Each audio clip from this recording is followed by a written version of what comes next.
अस्सलाम वालेकुम dear students. आज चैप्टर नंबर 3 स्टार्ट करते हैं सेल टैक्स का, जो कि रजिस्ट्रेशन पे है और इसका सेक्शन 14 है।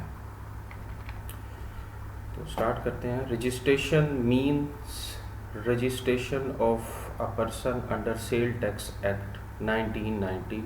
Under this act the registration will be required for such person and be regulated in such manner and subject to rules as the board may by notification in official gazette prescribe। Simple यहाँ वो ये कहता है कि registration किस तरीके से होगी, ये बोर्ड प्रिस्क्राइब करेगा। बस आगे ये लिस्ट दी हुई है रिक्वायरमेंट ऑफ रजिस्ट्रेशन के कौन कौन से पर्सन हैं जिन्हें रजिस्ट्रेशन करवानी है। The following person engaged in making of taxable supplies in Pakistan, including zero-rated supplies। taxable supplies और zero-rated supplies के बारे में सेक्शन 2 में हम पढ़ चुके हैं। जो पर्सन पाकिस्तान के अंदर टैक्सेबल सप्लाई कर रहा हो या ज़ीरो रेटेड सप्लाई कर रहा हो, उसके लिए ज़रूरी है कि वो अपनी रजिस्ट्रेशन करवाएगा। ठीक है। Are required to be registered under the sale tax act 1990। अब वो कौन कौन से लोग हो सकते हैं? Manufacturer, not being a cottage industry. Cottage industry के बारे में हम सेक्शन 2 में पढ़ चुके हैं। कॉटेज इंडस्ट्री जो रन कर रहा है उसके लिए रजिस्ट्रेशन ज़रूरी नहीं है, मैन्युफैक्चरर के लिए ज़रूरी है अदर देन कॉटेज इंडस्ट्री। और टियर 1 रिटेलर, इसके बारे में भी हम पढ़ चुके हैं सेक्शन 2 में। सारी डेफिनेशंस हम सेक्शन 2 में कवर कर चुके हैं। टियर 1 या इसे टायर 1 भी बोलते हैं, उसके लिए भी ज़रूरी है कि वो अपनी रजिस्ट्रेशन कराएगा, टायर 1 रिटेलर। इंपोर्टर के लिए भी ज़रूरी है वो अपनी रजिस्ट्रेशन कराएगा। एक्सपोर्टर अगर रीफंड क्लेम करना चाहता है तो एक्सपोर्टर भी रजिस्ट्रेशन करवाएगा। होलसेलर, डीलर, डिस्ट्रीब्यूटर ये भी अपनी रजिस्ट्रेशन करवाएंगे। अब आगे वो लिखते हैं required to be registered under any other law. A person who is not engage in making taxable supply in Pakistan may apply for registration if so required for making import और export or under any provision of any federal law. यानी sale tax के under तो कोई taxable supply नहीं कर रहा, लेकिन किसी और कानून, पाकिस्तान के किसी और कानून के तहत उसकी रजिस्ट्रेशन बनती है तो वो अपनी रजिस्ट्रेशन करवाएगा। Person not engage in taxable supply, any person who is required to be registered under any federal और provincial law for the purpose of any duty और tax collected or paid as it were a sale tax under the act. यानी simply वही बात घुमा घुमा के कह रहा है कि सेल टैक्स के अंडर अगर उसकी रजिस्ट्रेशन नहीं बनती, किसी और कानून के तहत बनती है, किसी और फेडरल लॉ या प्रोविंशियल लॉ के तहत बनती है, तो वो अपनी रजिस्ट्रेशन कराएगा। अब आपने ये लिस्ट याद रखनी है, ख़ास तौर पे manufacturer, tier 1 retailer, importer, exporter, wholesaler, dealer, distributor, ये लोग अपनी रजिस्ट्रेशन करवाएंगे। ठीक है। और ये जो लोग होते हैं इनको कहा जाता है person required to be registered. ठीक है ना, कि इनके लिए रजिस्ट्रेशन रिक्वायर है। अब देखते हैं सेल टैक्स रूल 3/2006। जिस तरह सेल टैक्स एक्ट 1990 है, इसी तरह सेल टैक्स रूल्स 2006 भी है। उसमें से रूल जो 3 है वो डिस्कस करता है एप्लीकेबिलिटी ऑफ रूल्स। ठीक है ना, रूल कहाँ अप्लाई होंगे। ठीक है ना, तो इसको समझते हैं। The sale tax rules 2006 shall apply to the following person. यानी ये जो सेल टैक्स रूल हैं 2006 वो किन किन लोगों पे अप्लाई होंगे, उनके वो नाम बता रहा है। पहला, a person required to be registered under the sales act. Sale tax act लिखना चाहिए था। A person required to be registered. अभी रिक्वायर्ड टू बी रजिस्टर्ड कौन से लोग हैं? यही वाले लोग अभी मैंने थोड़ी देर पहले बताया। Manufacturer, tier 1, importer, exporter, wholesaler, dealer, ये रिक्वायर्ड टू बी रजिस्टर्ड है, मतलब ये अपनी रजिस्ट्रेशन करवाएंगे और जो सेल टैक्स रूल्स हैं वो इन पे अप्लाई होंगे। किन पर्सन्स पे? जो रिक्वायर्ड टू बी रजिस्टर्ड है। इसके बाद आगे क्या लिखते हैं? अ person required under any other federal law or the provincial law to be registered for the purpose of any duty or tax collected or paid as it were sale tax under the sale tax act। यानी किसी और कानून के तहत, federal law या provincial law के तहत अगर उनकी रजिस्ट्रेशन बनती है तो वो अपनी रजिस्ट्रेशन कराएंगे, और ये वाले रूल्स जो हम जिनकी बात कर रहे हैं सेल टैक्स रूल्स, ये उन पे भी अप्लाई होंगे। A person who is subject to compulsory registration, एक ऐसा पर्सन जिसकी कंपल्सरी रजिस्ट्रेशन होनी है, उन पे भी ये सेल टैक्स रूल अप्लाई होंगे। A person who is already registered and required to change in the name, address और अदर पर्टिकुलर्स ऑफ रजिस्ट्रेशन, यानी एक पर्सन ऑलरेडी रजिस्टर्ड है लेकिन वो अपनी रजिस्ट्रेशन में नाम, एड्रेस या कोई और चीज़ चेंज करवाना चाहता है तो सेल टैक्स रूल्स उस पे भी अप्लाई होंगे। हम ये देख रहे हैं कि सेल टैक्स रूल किस किस पे अप्लाई होंगे। आगे है a person who is black list और हुज रजिस्ट्रेशन इज सस्पेंडेड, एक ऐसा पर्सन जो ब्लैक लिस्ट हो या जिसकी रजिस्ट्रेशन सस्पेंशन में गई हो तो उस पे भी सेल टैक्स रूल्स अप्लाई होंगे। A person who is required to be deregistered, एक ऐसा पर्सन है जिसने अपने आप को डी रजिस्टर्ड करवाना है तो उस पे भी ये रूल्स अप्लाई होंगे। सेल टैक्स रूल की बात हो रही है, सेल टैक्स रूल्स 2006 ये अप्लाई होंगे। तो यहाँ हमने ये देखा कि सेल टैक्स रूल्स 2006 किन किन लोगों पे अप्लाई होंगे, तो वो हमने एक लिस्ट उसकी देख ली। अब हम देखते हैं रूल नंबर 5 को, सेल टैक्स रूल्स, और उसमें रूल नंबर 5 को हम देख रहे हैं एप्लीकेशन फॉर रजिस्ट्रेशन, यानी रजिस्ट्रेशन के लिए एप्लीकेशन कैसे दी जाएगी।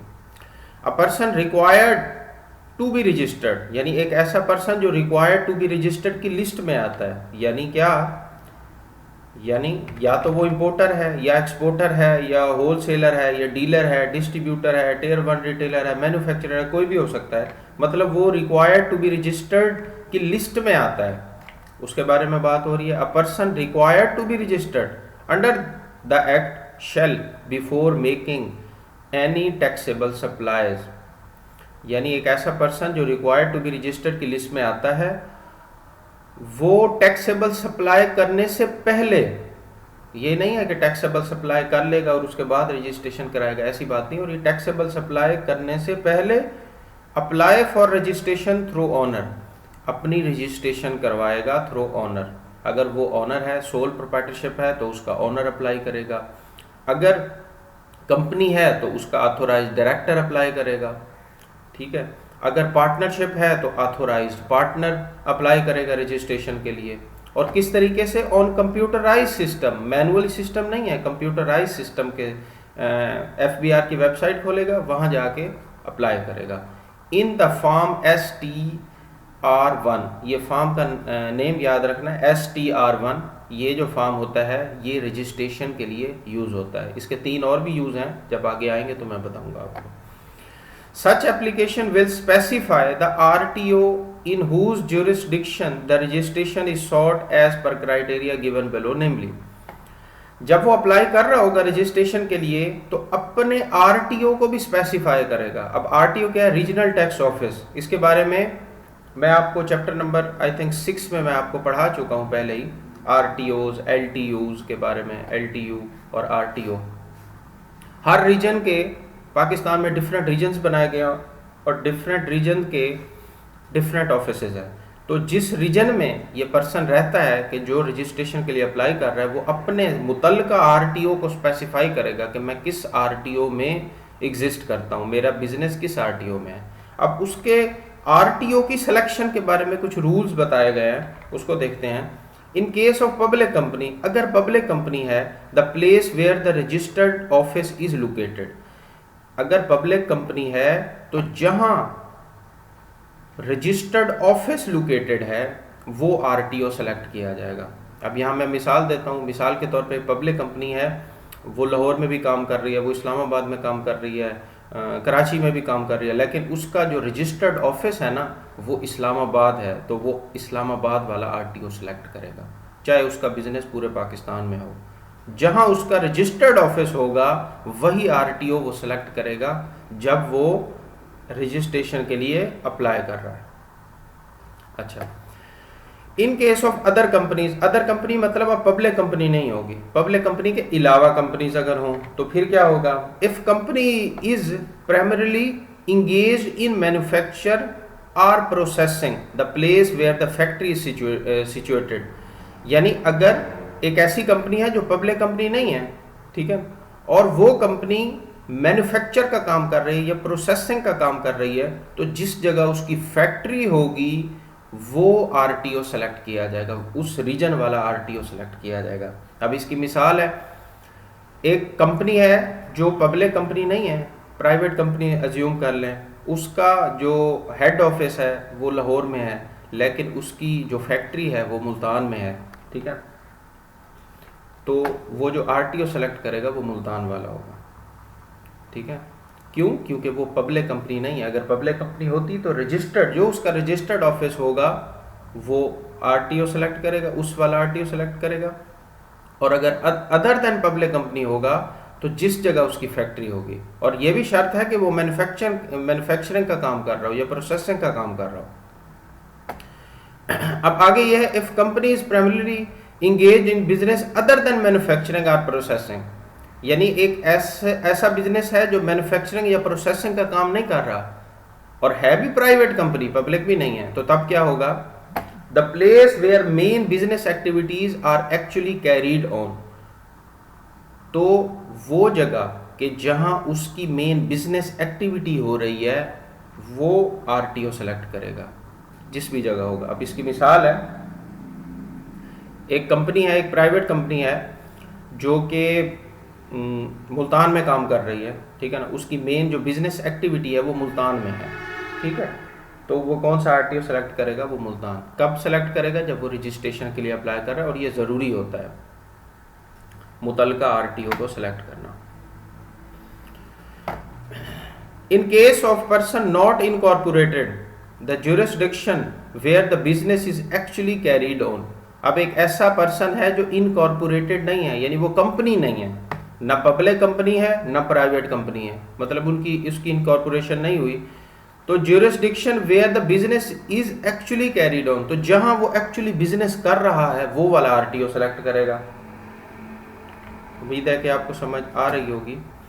इन case of a person not incorporated having a single manufacturing unit, अब एक ऐसा पर्सन जो कंपनी नहीं है, ना प्राइवेट है ना पब्लिक है, having a single manufacturing unit, जिसका एक सिंगल मैन्युफैक्चरिंग यूनिट है, and whose business premises and manufacturing unit are located in different areas, अब उसके जो बिजनेस है वो डिफरेंट एरियाज में फैले हुए हैं, the jurisdiction where the manufacturing unit is located, तो जिस जगह उसका मैन्युफैक्चरिंग यूनिट है तो वो वाला आरटीओ सेलेक्ट होगा। मैं फिर इसको समझाता हूँ, एक ऐसा पर्सन जो बिजनेस कर रहा है लेकिन वो कंपनी नहीं है, ना पब्लिक कंपनी है ना प्राइवेट कंपनी है, और उसका एक मैन्युफैक्चरिंग यूनिट है, यानी एक जगह उसकी मैन्युफैक्चरिंग होती है लेकिन उसका जो बिजनेस है वो डिफरेंट जगहों पे फैला हुआ है, तो जिस जगह उसका मैन्युफैक्चरिंग यूनिट है वो आरटीओ सेलेक्ट करेगा, उस रीजन वाला आरटीओ सेलेक्ट करेगा।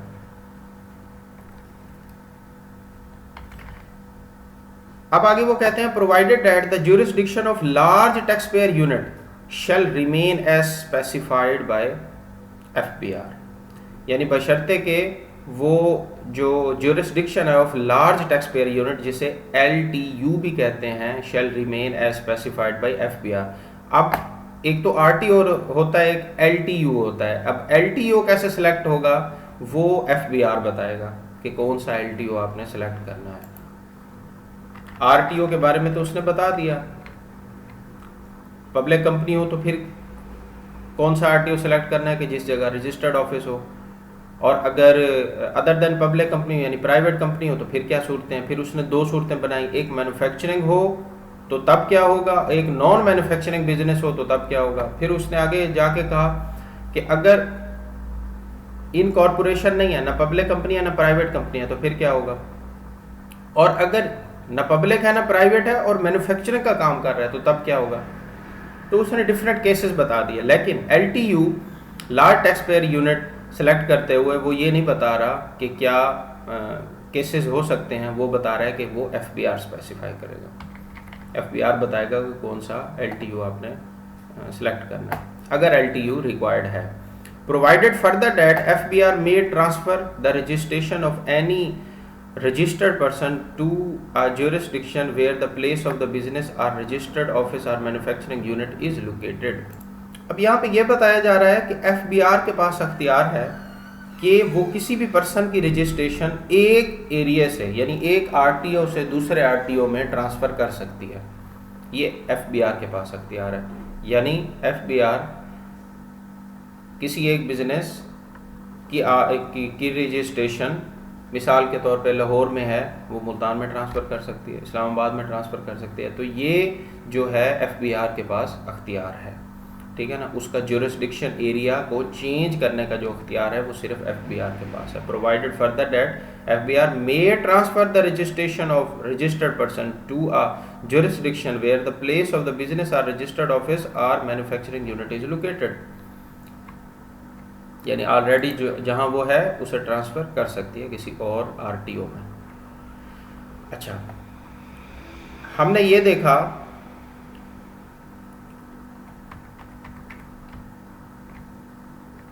कि रजिस्ट्रेशन के लिए अप्लाई कर रहे हैं, रजिस्ट्रेशन के लिए अप्लाई के लिए STR1 फॉर्म यूज़ होता है, ठीक है ना।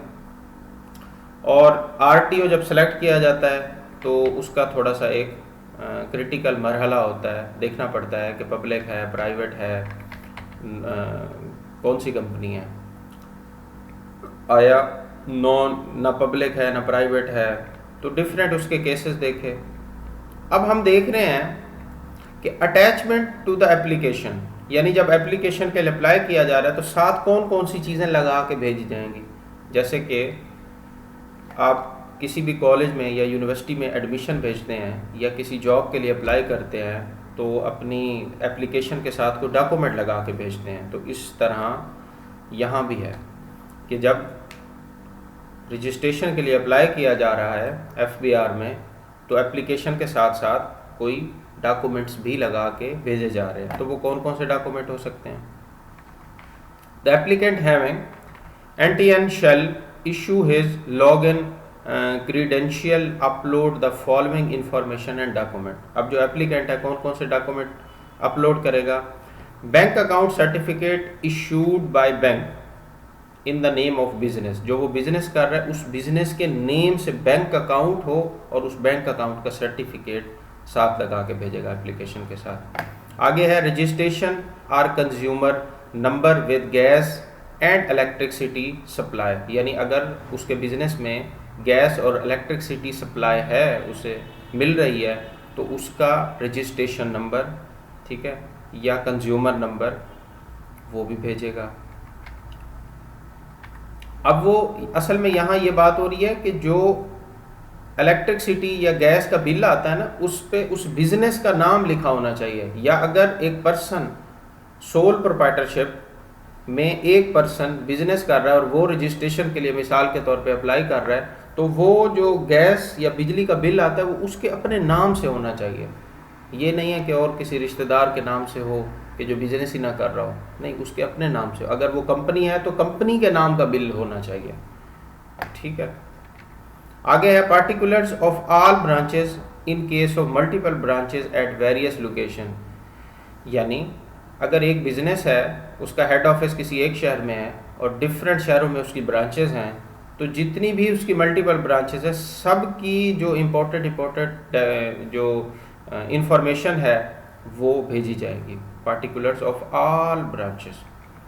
आगे वो कह रहे हैं GPS tag photograph of the business premises. अब बिजनेस की जो प्रेमिसेस हैं, बिजनेस में फिक्स एसेट्स होते हैं, बिजनेस में लैंड, बिजनेस प्रेमिसेस में लैंड आ जाती है, मशीनरी आ जाती है, डिफरेंट चीज़ें आ जाती हैं, तो वो सब की फ़ोटो ले के भेजेगा। ये भी एक चीज़ है, उनकी तस्वीरें लेगा और फिर वो भेजेगा, GPS tag photograph. In case of manufacturer, अगर वो मैन्युफैक्चरर है, मैन्युफैक्चरिंग का काम कर रहा है, also the GPS tag photograph of machinery and industrial electricity और गैस मीटर इंस्टॉल्ड, यानी अगर वो मैन्युफैक्चरर है तो किन किन चीज़ों की तस्वीर, मशीनरी की भी भेजेगा, इंडस्ट्रियल इलेक्ट्रिसिटी और गैस मीटर इंस्टॉल, जो उसकी फैक्ट्री में बिजली या गैस के मीटर लगे हुए हैं उनकी तस्वीरें भी भेजेगा, और साथ में मशीनरी की तस्वीरें भी भेजेगा। और इसके अलावा बिजनेस प्रेमिसेस में और क्या आ जाता है, ऑफिस में जो इक्विपमेंट वो यूज़ कर रहा है उनकी तस्वीरें भी भेजेगा, लैंड की तस्वीरें भेजेगा, ठीक है ना, जो ऑफिस की बिल्डिंग है उसकी तस्वीरें वगैरह भेजेगा, ठीक है। आगे है where an applicant has unsold unused stock of tax paid input on which he desired to claim the benefit under section 59, he shall declare such stock in a statement with his application for registration। यानी एक person registration के लिए apply कर रहा है और उसके पास कुछ स्टॉक पड़ा है अनसोल्ड, जिसे अभी सेल नहीं किया उसने, अभी पड़ा है उसके पास, तो वो उसकी डिटेल भी भेजेगा रजिस्ट्रेशन के वक्त अप्लाई करते हुए। अब आगे लिखा है the system shall register the applicant on furnishing the above document, and thereafter the applicant or his authorized representative shall visit e-Sahulat Center of Nadra within a month for the biometric verification. In case of default, the registered person's name shall be excluded from active taxpayer list। देखें यहाँ पे simple है कि जब वो registration के लिए apply कर लेगा तो वो नादरा में जाएगा बायोमेट्रिक वेरिफिकेशन के लिए, ठीक है ना। बस इतनी इंपॉर्टेंट बात इसमें लिखी हुई है। जब वो अप्लाई कर लेगा, जब ये डॉक्यूमेंट जो जो रिक्वायर्ड है वो भेज देगा, उसके बाद आगे क्या है, इन केस ऑफ मैन्युफैक्चरर। अब मैन्युफैक्चरर के केस में the FBR may require post verification if documents is missing or non-genuine. The registered person would be required to provide the same within 15 days. In case of default, the registered person name shall be excluded from active taxpayer list। यहाँ वो ये कह रहे हैं कि manufacturer के case में अगर एक पर्सन जो अप्लाई कर रहा है रजिस्ट्रेशन के लिए, वो मैन्युफैक्चरर है, उसका काम है वो चीज़ें बनाता है, रॉ मटेरियल को यूज़ करके फिर उससे कोई प्रोडक्ट्स बनाता है, उसकी बात हो रही है। अगर उसका कोई डॉक्यूमेंट मिसिंग होगा, यानी वो अप्लाई कर रहा है और कोई डॉक्यूमेंट मिसिंग हो गया है, तो वो 15 दिन के अंदर अंदर वो मिसिंग डॉक्यूमेंट जो है वो पहुंचाएगा, ठीक है। 15 दिन का उसे टाइम दिया जाएगा कि वो मिसिंग डॉक्यूमेंट को क्लियर करे। अच्छा, अब आगे है टेम्पोरेरी रजिस्ट्रेशन। टेम्पोरेरी रजिस्ट्रेशन क्या है, ये रूल 5A है। अभी हम क्या पढ़ के आ रहे हैं, रूल 5 पढ़ा था हमने, ये यहाँ से, ठीक है। एप्लीकेशन फॉर रजिस्ट्रेशन के, रजिस्ट्रेशन के लिए अप्लाई कैसे करते हैं, रूल 5 हमने पढ़ लिया। अब हम पढ़ रहे हैं टेम्पोरेरी रजिस्ट्रेशन। रूल 5 है allowed temporary registration where a manufacturer applies for registration without having installed machinery. Temporary registration as manufacturer shall be allowed within 72 hours to him for a period of 60 days, subject to furnishing the complete list of machinery to be imported along with import documents। यहाँ पे ये बताया जा रहा है where a manufacturer applies for registration, एक manufacturer है जो रजिस्ट्रेशन के लिए अप्लाई करता है विदाउट हैविंग इंस्टॉल्ड मशीनरी, यानी वो मैन्युफैक्चरर है लेकिन अपनी फैक्ट्री में उसने मशीनरी अभी लगाई नहीं है, ठीक है ना, मतलब वो बिज़नेस को स्टार्ट कर रहा है अभी, और उसकी जो मशीनरी है वो बाहर किसी मुल्क से आनी है, अभी इंपोर्ट होनी है, अभी हुई नहीं इंपोर्ट। तो टेम्पोरेरी रजिस्ट्रेशन उस मैन्युफैक्चरर को दी जाती है, उस मैन्युफैक्चरर को टेम्पोरेरी रजिस्ट्रेशन दी जाएगी। क्यों? क्योंकि अभी उसकी फैक्ट्री में मशीनरी लगनी है, इंस्टॉल होनी है, ठीक है, उसको टेम्पोरेरी रजिस्ट्रेशन दी जाएगी। और कितने घंटों में? 72 घंटों के अंदर अंदर, और 60 दिन के लिए उसे टेम्पोरेरी रजिस्ट्रेशन दी जाएगी, 60 दिनों के लिए। और फिर उसे टाइम दिया जाएगा कि ये आपके पास 60 दिन है, 60 दिन में जो आपकी मशीनरी आनी है ना इंपोर्ट होके, वो इंपोर्ट होके आएगी और फिर उसके जो है डॉक्यूमेंट्स भी आपने जमा कराना है। फ़िलहाल उसे टेम्पोरेरी रजिस्ट्रेशन दी जा रही है, ठीक है, क्योंकि अभी उसका नया नया बिज़नेस स्टार्ट हुआ है और जो मशीनरी है वो अभी तक इंपोर्ट हुई नहीं है अभी, जो कि उसने अपनी फैक्ट्री में लगानी है, तो उसे आर्जी तौर पे रजिस्ट्रेशन दी जा रही है। आगे है allowed to import goods after temporary registration. The person is allowed to import machinery, raw material, etc. as a manufacturer, but he will submit a post-dated check equal to the difference in duties and tax to be availed as the manufacturer. For example, 3% value addition tax which is payable by the commercial importer. यहाँ ये बताया जा रहा है after temporary registration, temporary registration उसे मिल गई, अब person के लिए अलाउ है कि वो मशीनरी को इंपोर्ट कर सकता है, कोई रॉ मटेरियल इंपोर्ट करना है तो वो भी कर सकता है एज अ मैन्युफैक्चरर, बट लेकिन ही विल सबमिट, वो जमा कराएगा post dated cheque equal to the difference in duties and tax to be availed as manufacturer, equal to the difference in duties and tax to be availed as manufacturer, यानी वो एक post dated check जमा कराएगा और उस पर क्या कीमत होगी, equal to the difference in duties and tax paid to be availed as a manufacturer. For example 3% value addition, यानी आप ये देखें कि ये जो 3% लगता है एक्स्ट्रा टैक्स, वो लगता है नॉन रजिस्टर्ड पर्सन पे अगर वो इंपोर्ट कर रहा है, तो क्योंकि इसने टेम्पोरेरी रजिस्ट्रेशन ली हुई है, रजिस्ट्रेशन तो ली हुई है, चाहे टेम्पोरेरी है चाहे परमानेंट है, लेकिन रजिस्ट्रेशन ली हुई है, तो इसे वो जो 3% एक्स्ट्रा लगता है ना नॉन रजिस्टर्ड पर्सन पे, वो नहीं लगेगा, ठीक है ना। मैं फिर इसे आसान बनाता हूँ। आप ये देखें कि अगर कोई रजिस्टर्ड पर्सन सप्लाई करता है तो उस पर 17% टैक्स लगता है, और अगर नॉन रजिस्टर्ड पर्सन सप्लाई करता है तो उस पर 17 + 3% एक्स्ट्रा टैक्स लगता है। तो अब इसने रजिस्ट्रेशन करवा ली है, टेम्पोरेरी चाहे टेम्पोरेरी, अब ये जितनी गुड्स इंपोर्ट करेगा, जो मशीनरी इंपोर्ट करेगा, उसके ऊपर वो 3% वाला नहीं लगेगा, 3% जो नॉन रजिस्टर्ड पर्सन पे लगता है टैक्स, वो नहीं लगेगा। क्यों? क्योंकि इसने टेम्पोरेरी रजिस्ट्रेशन करवा ली है, इस पर वही 17% वाली रूल अप्लाई हो रहा होगा।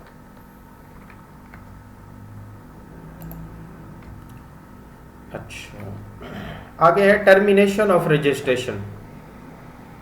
If machinery is not installed, अगर मशीनरी इंस्टॉल नहीं हुई, and GPS tagged global positioning system, GPS का मतलब होता है global positioning system, photographs are not submitted within 60 days of issuance of temporary registration, such temporary registration shall be disabled and the post dated check submitted shall be encashed।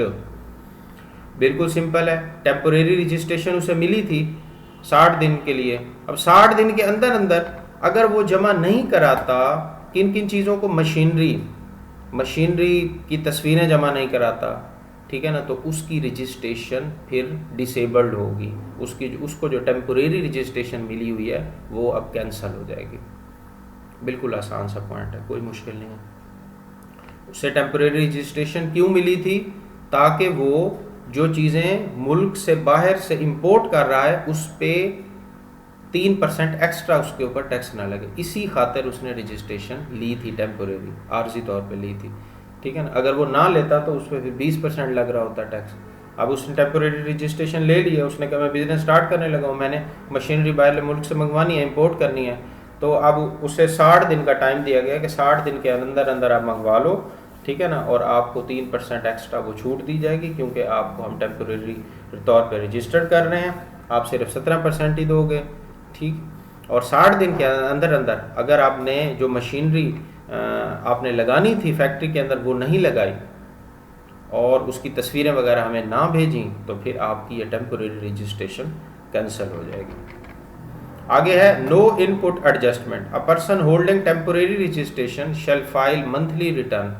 एक ऐसा person कि जिसके पास temporary registration है, ठीक है ना, वो monthly return file करेगा, but shall not issue a sale tax invoice, लेकिन वो सेल टैक्स इनवाइस नहीं जनरेट कर सकता, एक ऐसा पर्सन जिसके पास परमानेंट रजिस्ट्रेशन है, परमानेंट इस सेंस में नहीं कि वो चाहे वो बिजनेस बंद भी कर दे उसके पास रजिस्ट्रेशन रहेगी, ऐसी बात नहीं हो रही, क्योंकि यहाँ वर्ड टेम्पोरेरी यूज़ हुआ है तो इसके अगेंस्ट मैं वर्ड परमानेंट यूज़ कर रहा हूँ कि अगर एक पर्सन है वो रजिस्टर्ड पर्सन है वो tax sale tax invoice issue कर सकता है, लेकिन एक ऐसा पर्सन जिसकी टेम्पोरेरी रजिस्ट्रेशन है तो वो सेल टैक्स इनवाइस इशू नहीं कर सकता और ना इनपुट टैक्स को क्लेम कर सकता है। जो उसने इनपुट टैक्स अपनी परचेजेस पे किसी और को दिए थे वो भी क्लेम नहीं कर सकता। हाँ, सिर्फ उसकी एक जिम्मेदारी है कि वो अपना मंथली रिटर्न फाइल करेगा। 60 दिन के टाइम दिया जाता है ना, 2 महीने तो बनते हैं ना, तो हर महीने वो अपना रिटर्न फाइल करेगा। देखें, रिटर्न फाइल करना होता है चाहे आपकी सेल हुई है या नहीं हुई, रिटर्न फाइल करना होता है, यानी उन्हें बताना होता है। रिटर्न फाइल करने में क्या होता है, रिटर्न फाइल करने में बताया जाता है कि मैंने इतनी चीज़ें खरीदी, इतनी बेची, ठीक है ना, और सारी डिटेल जो आगे आने वाले चैप्टर्स में हम पढ़ेंगे। अगर उसने कोई चीज़ नहीं बेची तो तब भी रिटर्न फाइल करे, उस पर कोई टैक्स नहीं लग रहा फिर भी रिटर्न फाइल करेगा, ठीक है ना। ये और बात है कि उसका चालान वो जमा नहीं कराएगा क्योंकि पैसे ही नहीं बनते होंगे कि उसने जो जमा कराने हों, लेकिन वो FBR की वेबसाइट पर जाके रिटर्न फाइल करेगा, बताएगा, सारी इन्फॉर्मेशन देगा मंथली बेस पे, ठीक है। तो यहाँ ये बताया जा रहा है कि जो टेम्पोरेरी रजिस्ट्रेशन है अगर किसी पर्सन को मिली हुई है तो वो मंथली रिटर्न फाइल करेगा, लेकिन सेल टैक्स इनवाइस इशू नहीं कर सकता और ना ही वो इनपुट टैक्स क्लेम कर सकता है। आगे लिखा हुआ है no sale tax refund. No sale tax refund shall be paid to the person during the period of temporary registration and the amount of input tax may be carried forward to his return for subsequent tax period. अब देखें, जो इन cell tax refund है उसके लिए भी claim नहीं किया जा सकता। किसके लिए नहीं किया जा सकता? कि जिसके पास टेम्पोरेरी रजिस्ट्रेशन है। जिसके पास टेम्पोरेरी रजिस्ट्रेशन है वो इनपुट टैक्स क्लेम भी नहीं कर सकता, इनपुट टैक्स क्रेडिट भी क्लेम नहीं कर सकता और रिफंड के लिए भी क्लेम नहीं कर सकता। अब ये इनपुट टैक्स क्रेडिट क्या होता है और जो है इनपुट टैक्स रिफंड क्या होता है, इन दोनों में फर्क है। ये जब हम न्यूमेरिकल कर रहे होंगे तो तब मैं वहां जाके आपको बताऊंगा कि इन दोनों में क्या फ़र्क है। रिफंड तो नाम से ही शो हो रहा है ना कि वापस लेना, और इनपुट टैक्स क्रेडिट मतलब इनपुट टैक्स एडजस्ट किया जाता है अगेंस्ट आउटपुट के। डिटेल इंशाल्लाह न्यूमेरिकल्स में पढ़ेंगे। तो ये दोनों नहीं कर सकता, ना इनपुट टैक्स एडजस्टमेंट कर सकता है और ना इनपुट टैक्स जो है वो रिफंड कर सकता है, दोनों नहीं कर सकता। अगर उसका कोई रिफंड बना है तो अगले आने वाले सालों में कैरी फॉरवर्ड होता जाएगा, यानी उसने FBR से कोई 1 लाख रुपए मिसाल के तौर पे लेना था, उसका इनपुट बन रहा था, लेकिन अभी उसके पास टेम्पोरेरी रजिस्ट्रेशन है तो उसे वो 1 लाख नहीं दिया जाएगा, वो अगले सालों में कैरी फॉरवर्ड होता जाएगा। जब उसकी टोटल रजिस्ट्रेशन हो जाएगी फिर उसके बाद रजिस्ट्रेशन वो जो है ना हिसाब किताब होगा और फिर जितना भी उसका रिफंड बनता होगा दिया जाएगा। यानी खुलासा ये है कि जब उसकी टेम्पोरेरी रजिस्ट्रेशन है उस टाइम उसको कोई रिफंड भी नहीं दिया जाएगा। उम्मीद है कि आपको समझ आ गई होगी। तो ये सारी बातें हमने पढ़ी थी टेम्पोरेरी रजिस्ट्रेशन की, कि टेम्पोरेरी रजिस्ट्रेशन किसको दी जाती है, कितने टाइम के लिए दी जाती है, और फिर जो दी जाती है उसका क्या फ़ायदा होता है, 3% जो टैक्स है वो बच जाता है। और फिर उसके बाद जो टेम्पोरेरी रजिस्ट्रेशन है वो कैसे कैंसिल होती है, उसकी टर्मिनेशन वो 60 दिन बाद कैंसिल हो जाएगी अगर 60 दिन के अंदर आपने वो जो है मशीनरी इंस्टॉल ना की या उनके फ़ोटोग्राफ्स वगैरह ना भेजे तो। और उसके अलावा और क्या बताया गया कि जो टेम्पोरेरी जिसके पास रजिस्ट्रेशन होगी ना वो इनपुट टैक्स एडजस्ट कर सकता है ना सेल टैक्स रिफंड कर सकता है। अच्छा, अब रजिस्ट्रेशन की जो एक टाइप थी ना वो हमने पढ़ ली, रजिस्ट्रेशन थ्रू एप्लीकेशन। एक दूसरी रजिस्ट्रेशन होती है कंपल्सरी रजिस्ट्रेशन। कंपल्सरी रजिस्ट्रेशन यानी ऐसी रजिस्ट्रेशन जो ज़बरदस्ती की गई है। एक पर्सन है कि जो मैन्युफैक्चरर था या इंपोर्टर था, एक्सपोर्टर था, डीलर था, डिस्ट्रीब्यूटर था, टियर 1 रिटेल कुछ भी था, उसने अपनी रजिस्ट्रेशन नहीं करवाई, लेकिन उसकी रजिस्ट्रेशन बनती थी, उस पर लाजिम था कि वो अपने रजिस्ट्रेशन कराए, लेकिन उसने अपनी रजिस्ट्रेशन नहीं कराई तो उसकी ज़बरदस्ती रजिस्ट्रेशन कर दी जाती है। इसको कहते हैं कंपल्सरी रजिस्ट्रेशन। उम्मीद है आपको समझ आ गया होगा। एक तो वो प्रोसेस है कि जो एक सिस्टमेटिक तरीके से एक पर्सन के जो रिक्वायर्ड टू बी रजिस्टर्ड की लिस्ट में आ रहा है वो अप्लाई कर रहा है रजिस्ट्रेशन के लिए,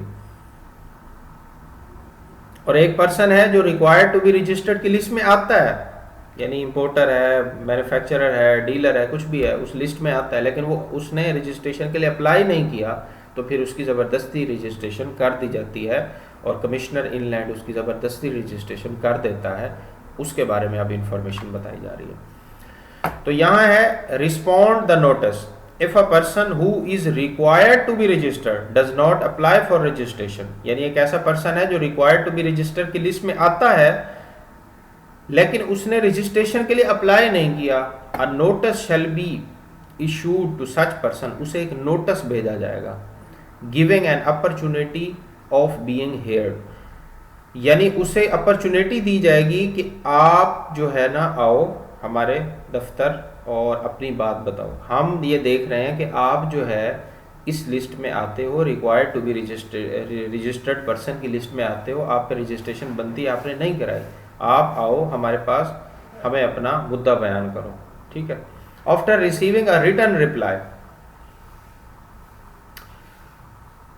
and personal hearing if so desired by the person, the commissioner shall pass an order whether or not such person is liable to be compulsory registration। अब वो पर्सन आएगा, ठीक है ना, वो अपनी बात करेगा। अगर कमिश्नर इनलैंड रेवेन्यू सेटिस्फाई हो गया कि इसकी रजिस्ट्रेशन नहीं बनती तो फिर उसकी रजिस्ट्रेशन कंपलसरी नहीं की जाएगी, और अगर कमिश्नर इनलैंड ये देख रहा हुआ कि इसकी रजिस्ट्रेशन बनती है, ये सिर्फ बहाने बना रहा है, तो फिर उसकी रजिस्ट्रेशन कर दी जाएगी। ठीक है। अब आगे वो ये कहते हैं do not respond the notice where a person do not respond within the time specified in the notice, the commissioner shall submit shall transmit the particulars to the computerized system which shall compulsory registered the said person।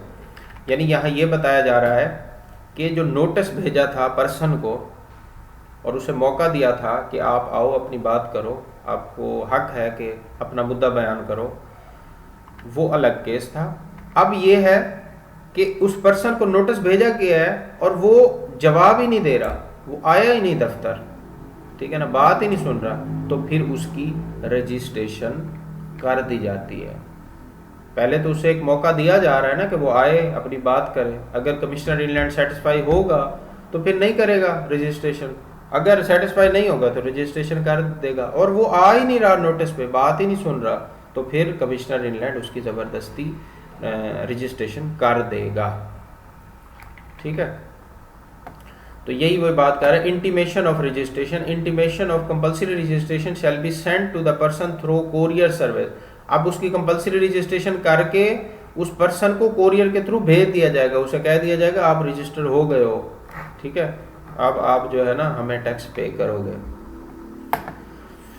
आगे वो कहते हैं comply with all provisions, a compulsory registered person is required to comply with all provisions. In the case of failure to do so, the commissioner may issue notice for production of record and appearance in person to access, ये access होगा, spelling गलत हो गया उनसे, the amount of, नहीं assess है, बिल्कुल assess the amount of sale tax payable and take any other legal action against such person. यानी एक पर्सन है जिसकी कंपल्सरी रजिस्ट्रेशन की गई है, अब उसे कहा जाएगा कि आपने सेल टैक्स के जो रूल्स हैं जो रजिस्टर्ड पर्सन के लिए बनाए गए हैं आपने उनको फॉलो करना है, आपने टैक्स पे करना है, ठीक है ना। अगर वो ये नहीं करेगा तो फिर कमिश्नर जो है, कमिश्नर को हक है कि वो जाए और उसको उसका ऑडिट करे, उसका रिकॉर्ड चेक करे और जितना उसका टैक्स बनता है वो उससे टैक्स कलेक्ट करे और जो भी लीगल एक्शन हो सकता है उसके खिलाफ लीगल एक्शन ले। ठीक है। अब wrongly registered, if it is subsequently established that the person was not liable to be registered but was wrongly registered, computerized system shall on the recommendation of the commissioner cancel such registration and such person shall not be liable to pay any tax, default, surcharge or penalty। देखें बिल्कुल आसान सी बात है। वो ये कह रहे हैं कि अगर एक पर्सन कि जिसकी कंपलसरी रजिस्ट्रेशन कर दी गई है और बाद में फिर एनालाइज हुआ कि इसकी रजिस्ट्रेशन बनती नहीं थी, ठीक है ना, तो फिर अब कमिश्नर इसकी रजिस्ट्रेशन कैंसिल कर देगा, ठीक है ना। अब वो कोई डिफॉल्ट, सरचार्ज या पेनल्टी कोई भी पे नहीं करेगा। क्यों? क्योंकि गलती से उसकी रजिस्ट्रेशन हो गई थी, उसकी रजिस्ट्रेशन बनती नहीं थी। उम्मीद है कि आप लोगों को क्लियर हो गया होगा। Change in the particulars of registration. अच्छा, ये मैं देखता हूँ टाइम भी मेरे ख्याल में 40 मिनट हो चुके हैं। ये मेरे ख्याल में आप लोगों को नेक्स्ट इसकी रिकॉर्डिंग भेजनी चाहिए, लेक्चर लंबा हो जाएगा तो नेक्स्ट इसकी रिकॉर्डिंग मैं भेजूंगा। फ़िलहाल अभी आप यही सुनो। ये पूरा चैप्टर 2 पार्ट्स में डिवाइड हो जाएगा। एक अभी लेक्चर आपको भेज रहा हूँ, एक इसके बाद भेजूँगा।